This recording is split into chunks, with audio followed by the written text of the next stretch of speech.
Assalamualaikum anak-anak, kita berjumpa lagi dalam pembelajaran tema 2, tepatnya di halaman 148. Di sini kita pembelajaran 5, langsung saja jam menunjukkan pukul 10 waktu Indonesia Barat. Benny bersiap melakukan permainan estafet bola.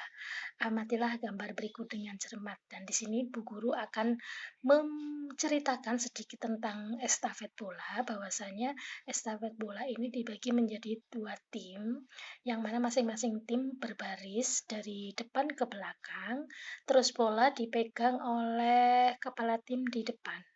Kepala tim di depan, kebetulan di sini timnya adalah bernama tim Benny dan tim yang diikuti oleh Edo dan kawan-kawan. Kemudian adapun permainan dasar dari permainan estafet bola adalah mengoper bola pada temannya yang di belakang.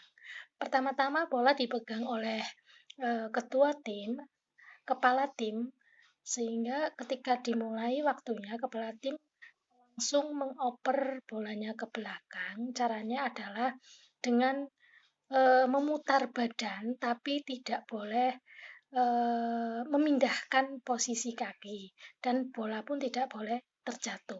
Yang paling cepat pada teman yang paling belakang itulah pemenangnya.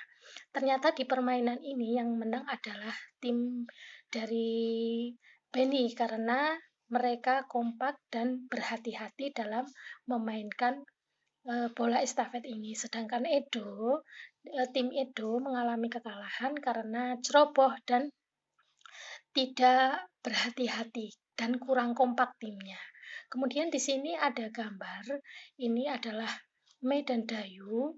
Mei dan Dayu ini terlambat mengikuti pelajaran PJOK karena ini adalah masuk pelajaran PJOK, pemain estafet bola ini. Kemudian Pak Guru menasihati agar sewaktu-waktu jangan terlambat lagi. Mungkin itu cerita singkat dari Bu Guru tentang estafet bola. Kemudian kita jawab pertanyaan, apa yang terjadi dengan Mei dan Dayu? Terlambat datang mengikuti pelajaran PJOK. Bolehkah kita meniru mereka? Tidak boleh. Kemudian bawahnya, pernahkah kamu melakukan permainan estafet bola? Kalau pernah, tulis pernah. Kalau tidak pernah, tulis tidak pernah. Apakah gerak dasar dalam permainan estafet bola? Yaitu memutar badan, mengoper bola dengan pemain di belakang. Intinya kan yang namanya estafet kan mengoper, tapi yang dioper adalah bola. Itu gerak dasarnya. Kemudian cobalah ceritakan langkah-langkah dalam permainan estafet bola. Ini langkah-langkahnya sudah Bu Guru tulis di sini. Dibagi menjadi 2 tim yang berbaris, bola dipegang oleh kepala tim di depan. Kepala tim mengoper bola pada temannya yang berada di belakang dengan memutar badan. Kaki tidak boleh berpindah dan bola tidak boleh jatuh. Yang paling cepat pada teman paling belakang, maksudnya mengopernya, itulah yang menjadi pemenangnya. Kemudian ini ada teks percakapan. Kalau tadi itu teks cerita, ini teks percakapan ya. Dayu, mengapa kamu terlambat? Saya jajan dulu. Wah, jajan kan pada waktunya. Kemudian mengapa kamu membuang sampah sembarangan? Ada tempat sampah di sana. Ah, terlalu jauh. Jadi biarkan sajalah. Itu kan bagian dari tata tertib di sekolah kita, Dayu. Menurut tata tertib di sekolah, kita semua wajib membuang sampah di tempat sampah. Kemudian Udin tanya, bagaimana dengan tata tertib dalam upacara? Dalam tata tertib upacara bendera, semua murid wajib mengikuti upacara bendera pada hari Senin. Setiap peserta upacara harus tertib, tidak boleh berisik. Sementara itu, dalam tata tertib di kelas, kita harus datang ke sekolah sebelum pembelajaran dimulai. Sebelum masuk ke kelas, kita harus berbaris dengan rapi di depan kelas. Setelah tanda bel masuk dibunyikan, semua siswa harus sudah berada di kelas. Kita diharuskan berdoa sebelum pelajaran dimulai, dan setelah pelajaran berakhir, dipimpin oleh ketua kelas. Kebersihan, kerapian, dan keindahan kelas menjadi tanggung jawab ketua kelas dan seluruh siswa. Siswa yang bertugas piket pada hari itu wajib menyirami tanaman yang berada di depan kelas. Setiap siswa harus berperilaku senyum, sapa, sopan, dan santun. Itu percakapan.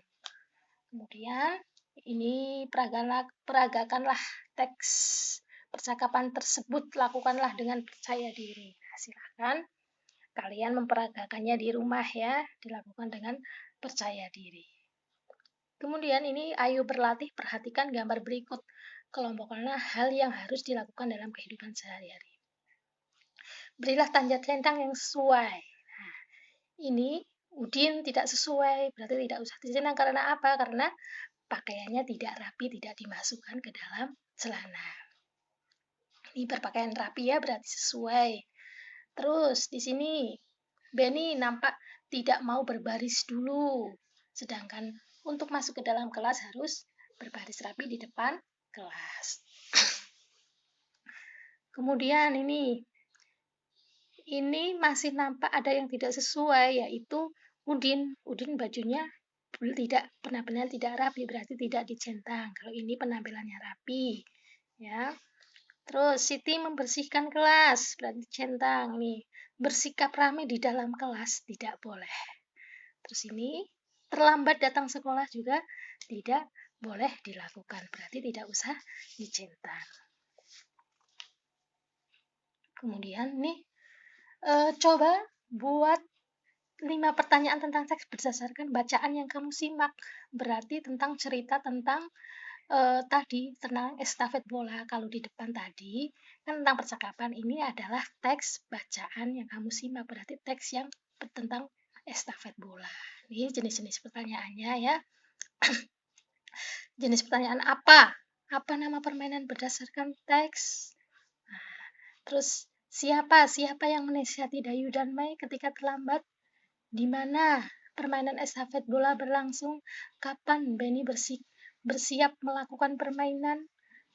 Mengapa tim Edo kalah? Seperti itu. Jadi yang syarat-syarat kalimat pertanyaan adalah ada kata tanyanya dan ada tanda tanyanya. Silahkan kalian kreasi sendiri. Kemudian, apa yang terjadi dengan Dayu dan Mai? Ini berdasarkan teks yang didengar tadi ya kan, yaitu terlambat mengikuti praktek PJOK. Bagaimana cara melakukan permainan estafet bola?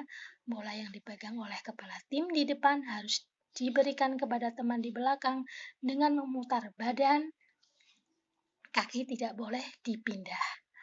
Apa yang dibutuhkan dalam permainan tersebut? Kerjasama dan hati-hati.